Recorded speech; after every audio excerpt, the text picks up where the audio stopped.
നമ്മുടെ ഇന്നലകൾ കഴിഞ്ഞു പോയതാണ്. നാളെകൾ എന്താണെന്ന് അറിയില്ല.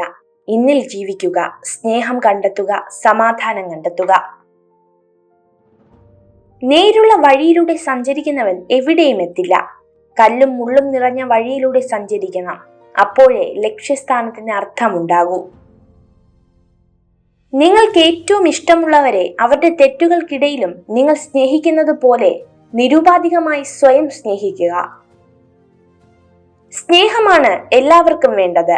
അതിനുവേണ്ടിയാണ് എല്ലാവരും നെട്ടോട്ടം ഓടുന്നത്. അത് തന്നെയാണ് ഏതൊരു ബന്ധത്തിന്റെയും അടിസ്ഥാനം. ഒരു കള്ളം കൊണ്ട് നഷ്ടപ്പെടുത്തിയ വിശ്വാസം 1000 സത്യം കൊണ്ട് തിരിച്ചെടുക്കാൻ കഴിഞ്ഞെന്ന് വരില്ല.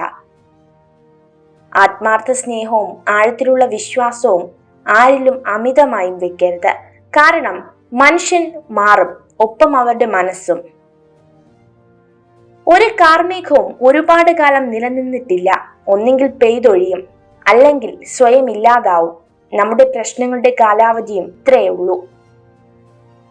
നിങ്ങൾക്ക് എതിർപ്പുകൾ കൂടുന്നുവെങ്കിൽ അത് വെറുപ്പിന്റെ ലക്ഷണമല്ല, അത് നിങ്ങളുടെ വളർച്ചയുടെ ലക്ഷണമാണ്. ഇഷ്ടമില്ലാത്തവരുടെ അടുത്ത് സ്നേഹമോ പ്രീതിയോ സമ്പാദിക്കാൻ ശ്രമിക്കരുത്. കാരണം അത് അഭിമാനം പണയം വെക്കുന്നതിന് തുല്യമാണ്. വിനയവും എളിമയും തന്റെ സ്വത്തായുള്ള ഒരു വ്യക്തിയെ എല്ലാവരും ഇഷ്ടപ്പെടുന്നു. ജീവിതത്തിൽ അവർക്ക് പ്രശ്നങ്ങളും പ്രതിസന്ധികളും അപൂർവമായിരിക്കും. ജീവിതത്തിൽ ബുദ്ധിമുട്ടുകൾ ഉണ്ടാക്കുന്ന പ്രശ്നങ്ങൾ എപ്പോഴും ലളിതമായി തുടങ്ങുന്നു. അതുപോലെ തന്നെയാണ് മഹത്തായ കാര്യങ്ങളും നിസ്സാരമായി കണക്കാക്കി ഒഴിവാക്കരുത്. ഒരു മനുഷ്യന് എപ്പോഴും പോസിറ്റീവായിരിക്കാൻ കഴിയില്ല. സങ്കടം, ദേഷ്യം, നിരാശ, ഉത്കണ്ഠ ഇതെല്ലാം മനുഷ്യർ അനുഭവിക്കുന്നത് തന്നെയാണ്. തുഴയാനുള്ള പേടി മാറ്റാതെ തോണി മാത്രം മാറ്റിയിട്ട് യാതൊരു കാര്യവുമില്ല. കാത്തിരുന്ന് ലഭിക്കേണ്ടതല്ല അവസരങ്ങൾ, അത് നമ്മൾ അന്വേഷിച്ചു കണ്ടെത്തേണ്ടതാണ്. ക്ഷമയുള്ളവർക്ക് മാത്രമേ സ്വപ്നങ്ങൾ നേടാൻ സാധിക്കുകയുള്ളൂ. അതിനാൽ പരമാവധി ക്ഷമിക്കുക. ഒരിക്കലും കിട്ടില്ലെന്ന് ഉറപ്പിച്ചത് പോലും നമ്മളെ തേടിയെത്തിയേക്കാം.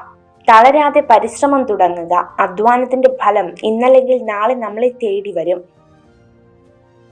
സ്വപ്നം കാണാനുള്ള കഴിവ് നമുക്കുണ്ടെങ്കിൽ അത് യാഥാർത്ഥ്യമാക്കാനുള്ള കഴിവും നമുക്കുണ്ട്. അതിന് ആത്മവിശ്വാസം നഷ്ടപ്പെടുത്താതെ പ്രയത്നിക്കാൻ തയ്യാറായാൽ മാത്രം മതി. നിങ്ങളെക്കുറിച്ച് നിങ്ങൾക്ക് തന്നെ ഉണ്ടാകുന്ന നെഗറ്റീവ് ചിന്തകൾ മറികടക്കാൻ ശ്രമിക്കുക. സ്വയം പഴി പറയുന്നത് പൂർണ്ണമായും ഒഴിവാക്കുക. ഉറങ്ങുന്നതിന് മുൻപ് നിങ്ങളുടെ മനസ്സിലേക്ക് വരുന്ന അവസാനത്തെ വ്യക്തിയാണ് ഒന്നെങ്കിൽ നിങ്ങളുടെ സന്തോഷത്തിന് അല്ലെങ്കിൽ ദുഃഖത്തിന് കാരണം. ആളുകളിൽ ഏറ്റവും മികച്ചത് അന്വേഷിക്കുന്ന മനസ്സും ക്ഷമിക്കുന്ന ഹൃദയവുമുള്ള ഒരാളായിരിക്കുക. നിങ്ങൾ ഈ വീഡിയോ കണ്ടതിന് നന്ദി. ഇതുപോലുള്ള കൂടുതൽ വീഡിയോകൾക്കായി ചാനൽ സബ്സ്ക്രൈബ് ചെയ്യൂ.